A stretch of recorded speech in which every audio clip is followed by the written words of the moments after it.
Hello guys, welcome. இன்றைக்கி நம்ம latitudes and longitudes பற்றி பார்க்க போகிறோம். இது தமிழில் அட்சரேகை மற்றும் தீர்க்கரேகை அப்படின்னு சொல்லுவாங்க. ஸோ எர்த்தோட ஷேப் என்ன? அது வந்து ஸ்பியர் கிடையாது. எர்த்தோட ஷேப்பை ஜியாய்டு அப்படின்னு சொல்லுவாங்க. நம்ம போன வீடியோவில் இதை பற்றி பார்த்தோம். ஸோ ஜியாய்டுனா என்ன? Slightly flatten at the north and south poles. North and south போல்ஸில் வந்து ஃப்ளாட்டண்டாக இருக்கும். மிடில், அதாவது எர்த்தோட மிடில் பல்ஜாக இருக்கும். நார்த் அண்ட் சவுத் போல்ஸ்லாம் நார்த்லேயும் சவுத்லேயும் கொஞ்சம் ஃப்ளாட்டண்டாக இருக்கும். நார்த்லேயும் சவுத்லேயும் மிடில் வந்து கொஞ்சம் பல்ஜாக இருக்கும். மிடில் இந்த இடத்துல. ஸோ அதுதான் நம்ம வந்து ஜியாய்டு அப்படின்னு சொல்கிறோம். ஃபஸ்ட்டு லாட்டிடியூட் லாங்கிடியூட் எதனால் இதை வந்து லாட்டிடியூட்ஸ் அண்ட் லாங்கிடியூட்ஸ்னு சொல்கிறாங்க அப்படின்னா, ஒரு எர்த்தில் ஒரு இடத்த நம்ம எக்ஸாக்டாக ஃபைண்ட் அவுட் பண்ணுறதுக்கு, அதாவது ஒரு பிளேஸை எக்ஸாக்டாக நம்ம ஃபைண்ட் அவுட் பண்ணுறோம். எதனாலனா அதோட தூரத்தையும் அதோட டைமையும் நம்ம கேல்குலேட் பண்ணுறதுக்காக. அதனால தான் லாட்டிடியூட்ஸ் லாங்கிடியூட்ஸ்னு அதை வந்து பிரிச்சிருக்காங்க. ஸோ லாட்டிடியூட்ஸ் அப்படின்னா கிடைமட்டமாக இருக்கிற கோடு, அதாவது பேரலாக இருக்கிற கோடுகளை நம்ம லாட்டிடியூட்ஸ்னு சொல்கிறோம். இந்த லாட்டிடியூட்ஸில் ஒவ்வொரு கோடுக்கும் இடைப்பட்ட தூரம் என்ன அப்படின்னா 111 கிலோமீட்டர். ஒரு லாட்டிடியூட்ஸ்லேருந்து இன்னொரு லாட்டிடியூட்ஸ்க்கு இடையில் இருக்க தூரம். இதை வந்து மொத்தமாக 181 லாட்டிடியூட்ஸ் இருக்குது. சவுத்தன் ஹெமிஸ்பயரில் 89, நார்த்தன் ஹெமிஸ்பயரில் 89, ஈக்குவேட்டரில் 1, அதுக்கப்புறமா நார்த் அண்ட் சவுத் போல்ஸில் 1 மொத்தம் 181 லாட்டிடியூட்ஸ் இருக்குது கோடுகள். அதுக்கப்புறமா லாங்கிடியூட்ஸ்னால் தீர்க்கரேகை. இந்த மாதிரி நீளமாக இருக்கிற வரையறுத்திருக்கிற கோடுகளை வந்து நம்ம லாங்கிடியூட்ஸ் அப்படின்னு சொல்கிறோம். இதில் மொத்தம் 320 கோடுகள் இருக்குது. அதாவது இந்த பக்கம் கிழக்கு பக்கமாக இருக்கிற 180 டிகிரிக்கும் 180 கோடுகளும், இந்த பக்கம் 180 டிகிரிக்கும் வெஸ்ட் பக்கமாக 180 டிகிரிக்கும் 180 கோடுகளும் மற்றும் 360 கோடுகள் இருக்குது. இதில் ஈக்குவேட்டரில் 111 கிலோமீட்டரும் 45 டிகிரி லாட்டிடியூடில் 79 கிலோமீட்டர் தூரத்துலேயும் போல்ஸில் இடைவெளி இல்லாமலும் இந்த கோடுகள் வந்து காணப்படும். லாட்டிடியூடை இது வந்து லாட்டிடியூடை பொறுத்தளவில், அதாவது அட்சரேகையை பொறுத்தளவில் அதோட தூரம் வந்து ஒரு லாட்டிடியூட்லேருந்து இன்னொரு லாட்டிடியூட்க்கு 111 கிலோமீட்டர். போக போக அந்த நீளம் வந்து குறைஞ்சிட்டே போகும். ஒரு கட்டத்தில் அந்த கோடுகள் வந்து நார்த் அண்ட் சவுத் போல்ஸில் வந்து ஒரு புள்ளி மாதிரி ஆயிரும். அதுக்கப்புறமா இம்பார்ட்டன்ட் பேரலல்ஸ் ஆஃப் லாட்டிடியூடில் இருக்கிற அந்த இம்பார்ட்டன்ட் பேரலல்ஸ் பற்றி பார்க்கலாம். ஃபஸ்ட்டு நடுவில் 0 டிகிரியாக இருக்கிறது. 0 டிகிரி லாட்டிடியூட் வந்து ஈக்குவேட்டர் அப்படின்னு நம்ம சொல்லுவோம். அதிலிருந்து 23 டிகிரி நார்த்தில், அதுக்கப்புறம் 23 டிகிரி சவுத்தில் டாரிட் ஜோன் இருக்குது. அந்த டாரிட் ஜோன், அதுக்கப்புறமா 66 டிகிரி நார்த், 66 டிகிரி சவுத்தில் டெம்பரேட் ஜோன். அதுக்கப்புறமா இருக்கிறது சவுத்து போல், நார்த்து போல். 66 டிகிரியில் இருந்து 90 டிகிரி அது வந்து ஃப்ரிஜிட் ஜோன் அப்படின்னு சொல்லுவாங்க. ஃபஸ்ட்டு டாரிட் ஜோன், அதாவது 0 டிகிரிலேருந்து 23 டிகிரி நார்த்தில் இருக்குல்ல, அந்த இடத்துக்கு பேர் என்னென்னா ட்ராபிக் ஆஃப் கேன்சர் அப்படின்னு சொல்லுவாங்க. அது வந்து எங்கே இருக்கும் அப்படின்னா ஈக்குவேட்டரில் இருந்து 23 டிகிரி நார்த் சைடில் இருக்குது. அதுக்கப்புறமா ட்ராபிக் ஆஃப் கேப்ரிகான் வந்து எங்கே இருக்குன்னா சவுத்தில் இருக்குது. ஈக்குவேட்டரில் 0 டிகிரியில் இருந்து 23 டிகிரி சவுத் சைடு இருக்கிறது ட்ராபிக் ஆஃப் கேப்ரிகான் அப்படின்னு சொல்லுவோம். அதாவது கடகரேகை, மகரரேகை தமிழில் அப்படி சொல்லுவாங்க. ட்ராபிக் ஆஃப் கேன்சரை கடகரேகைன்னு சொல்லுவாங்க. ட்ராபிக் ஆஃப் கேப்ரிகானை மகரரேகைன்னு சொல்லுவாங்க. அதுக்கப்புறமா Arctic circle, Antarctic circle. Arctic சர்க்கிள்னால் 23 டிகிரி நார்த் இருக்குல்ல, அதில் இருந்து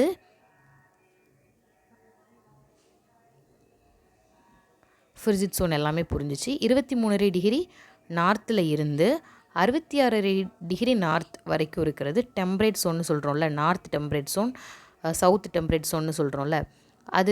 அதில் இருக்கிற அந்த இது வந்து நார்த் பக்கமாக இருக்கிறது ஆர்க்டிக் சர்க்கிள்னு சொல்கிறோம்.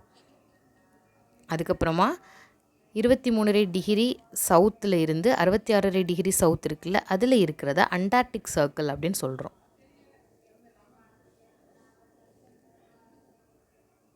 அதுக்கப்புறமா என்ன ஜோன் இருக்குது? ஃப்ரிஜிட் ஜோன் இருக்குது. இந்த ஜோன்ஸ் எல்லாம் பிரிச்சிருக்கிறது எதன் அடிப்படையில் அப்படின்னா ஹீட்டோட அடிப்படையில். சூரிய கதிர்கள் பூமி மேலே விழுறதோட அடிப்படையில் தான் இந்த ஹீட் ஜோன்ஸ் எல்லாமே பிரிச்சிருக்காங்க. ஈக்குவேட்டர்லேருந்து ஒவ்வொன்றா ஈக்குவேட்டரில் அந்த 0 டிகிரியில் இருந்தால் 23 டிகிரி 66 டிகிரின்னு பிரித்து இந்த மாதிரி ட்ராபிக் ஆஃப் கேன்சர், கேப்ரிகான் எல்லாமே சொல்லியிருக்காங்க. அப்புறம் ஹீட் ஜோன்ஸ், அதில் ஃபஸ்ட்டு ஜோன் என்னென்னா டாரிட் ஜோன். அதாவது டாரிட் ஜோன் கரெக்டாக எங்கே இருக்குது, 0 டிகிரியிலேருந்து 23 டிகிரி மேலேயும் நார்த்லேயும் 23 டிகிரி சவுத்லேயும் இருக்குது. இதில் சூரிய கதிர்கள் வந்து இது வந்து வெப்பமண்டலம் அப்படின்னு சொல்லுவாங்க. ஏன்னா இதில் சூரிய கதிர்கள் வந்து கரெக்டாக செங்குத்தாக விழும். ஸோ இதோட நான் வந்து ஷேட் பண்ணியிருக்கேன்ல, அதுதான் டாரிட் ஜோன். இந்த இடம் தான் டாரிட் ஜோன். ஸோ இதில் வந்து சூரிய கதிர்கள் எப்படி விழும் அப்படின்னா செங்குத்தாக விழும். வெர்டிக்கலாக விழுறதுனால இது அதிக வெப்பமாக இருக்குது. இந்த மாதிரி செங்குத்தாக விழுறதுனால அதிக வெப்பமாக இருக்கும். அதனால் இது வெப்பமண்டலம் அப்படின்னு சொல்லலாம். அதுக்கப்புறமா டெம்பரேட் ஜோன், மித வெப்பமண்டலம். இதில் சன்னோட ரேஸ் வந்து சாய்வாக விழும், அதாவது ஸ்லாண்டிங்காக விழும். எங்கே அப்படின்னா 23 நான் இப்போ காட்டுறல இந்த north temperate zone, south temperate zone, இந்த 2 ஜோனும் தான். அதில் வந்து ஸ்லாண்டிங்காக சூரிய கதிர்கள் விழும். அதனால் அது மித வெப்பமண்டலம். அதுக்கப்புறமா சாய்வாக விழுறது. அதுக்கப்புறமா ஃப்ரிஜிட் ஜோன், இது குளிர் மண்டலம் சொல்லுவாங்க. இதில் மிகவும் சாய்ந்த நிலையில் சூரிய கதிர்கள் வந்து விழும், அதாவது ஃபர்தர் இன்க்ளைண்டாக விழும். இதுதான் அந்த நார்த்து போல் சவுத்து போலில் இருக்கிற அந்த ஜோன் தான் ஃப்ரிஜிட் ஜோன். அந்த இடத்துல ரொம்ப குளிர் மண்டலமாக இருக்கும். அதாவது நார்த்து போல் சவுத்து போல்லலாம் கண்டிப்பாக அந்த ஸ்னோ அந்த ஏரியாஸ் தானே. ஸோ அதுக்கு காரணம் அதில் வந்து சூரிய கதிர்கள் வந்து ரொம்ப குறைவான அளவில் தான் சூரிய கதிர்கள் படுறதுனால.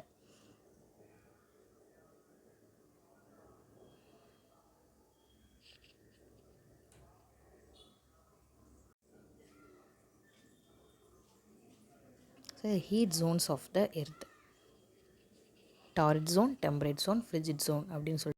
இந்த லாட்டிடியூட் லாங்கிடியூட்ஸ் இதை வரைந்தவர் யாருன்னா கிரேக்க ரோமானிய கணித வல்லுநரான டாலமி. இவரோட புக்கு ஜியோகிராஃபியிலேருந்து இந்த குறிப்புகள்லாம் எடுத்திருக்காங்க. லாங்கிடியூட்ஸை மெரிடியன் அப்படின்னு சொல்கிறோம். 0 டிகிரி தீர்க்க கூட ப்ரைம் மெரிடியன் அல்லது கிரீன்விச் மெரிடியன் சொல்கிறோம். கிரீன்விச் அப்படின்னு ஏன் அதுக்கு நேம் வந்துச்சுன்னா, கிரீன்விச்சோட மையப்பகுதியான ராயல் ஆஸ்ட்ரானமிக்கல் அப்சர்வேட்டரி வழியாக இந்த கோடு போகிறதுனால. இதோட தொடக்க கோடை 1884 இன்டர்நேஷ்னல் மெரிடியன் கான்ஃபரன்ஸில் இதை நேமை வந்து வச்சுருக்காங்க. வாஷிங்டன் டிசியில் நடைபெற்றது, யூஎஸ்ஏல. அப்போது நடைபெற்ற கான்ஃபரன்ஸில் இது கிரீன்விச் மெரிடியன் அப்படிங்கிற நேமை வந்து இதுக்கு கொடுத்துருக்காங்க. ஸோ ஃபிகர் 1ல் லாட்டிடியூட்ஸ் பற்றி காமிச்சிருக்காங்க. லாட்டிடியூட்ஸில் இந்த மாதிரி தான் கிடைமட்டமாக இருக்கும். இந்த மாதிரி 181 லாட்டிடியூட்ஸ் கோடுகள் இருக்குதுன்னு காமிச்சிருக்காங்க. லாங்கிடியூட்ஸ் ஃபிகர் 2ல் லாங்கிடியூட்ஸ் மொத்தம் 360 கோடுகள் இருக்குது அப்படின்னு காமிச்சிருக்காங்க. ஃபிகர் 3ல் ரெண்டுமே லாட்டிடியூட்ஸ் லாங்கிடியூட்ஸ் ரெண்டுமே சேர்த்து ஒரு கிரிட்டு மாதிரி ஃபார்ம் ஆகிருக்கும் அப்படின்னு காமிச்சிருக்காங்க. ஃபஸ்ட்டு இது ஒரு ஷார்ட்கட் நம்ம வந்து ஞாபகம் வச்சுக்கிறதுக்காக. ஸோ ஃபஸ்ட்டு லாட்டிடியூட்ஸை நம்ம எப்படி எழுதுவோம், லாட்டிடியூட்ஸ் அப்படி எழுதுவோம்ல. ஸோ எல் வந்து கிடைமட்டமாக இருக்குல்ல இந்த லைன். ஸோ அப்போது லாட்டிடியூட்ஸ் வந்து கிடைமட்டமாக இருக்கும் அப்படின்னு நம்ம புரிஞ்சுக்கலாம். ஸோ லாங்கிடியூட்ஸை நம்ம லாங்கிடியூட்னு எழுதுவோம்ல, அதில் ஜி வந்து நீளமாக இருக்குல்ல, நீள்வாக்கில் இருக்கிறதுனால ஸோ லாங்கிடியூட்ஸ் கோடு நீளமாக இருக்கும் அப்படின்னு தெரிஞ்சுக்கலாம். ஃபஸ்ட்டு இந்த லாட்டிடியூட்ஸ் லாங்கிடியூட்ஸ் எதுக்காக வரையறுத்துருக்காங்கன்னா, ஒரு பிளேஸை நம்ம எர்த்தில் ஒரு பிளேஸை எக்ஸாக்டாக ஃபைண்ட் அவுட் பண்ணுறதுக்கும் அந்த பிளேஸோட தூரம் டைமு இதெல்லாம் கால்குலேட் பண்ணுறதுக்காகவும் தான் இந்த லாட்டிடியூட்ஸ் லாங்கிடியூட்ஸை வந்து வரைஞ்சிருக்காங்க. தேங்க்ஸ் ஃபார் வாட்சிங்.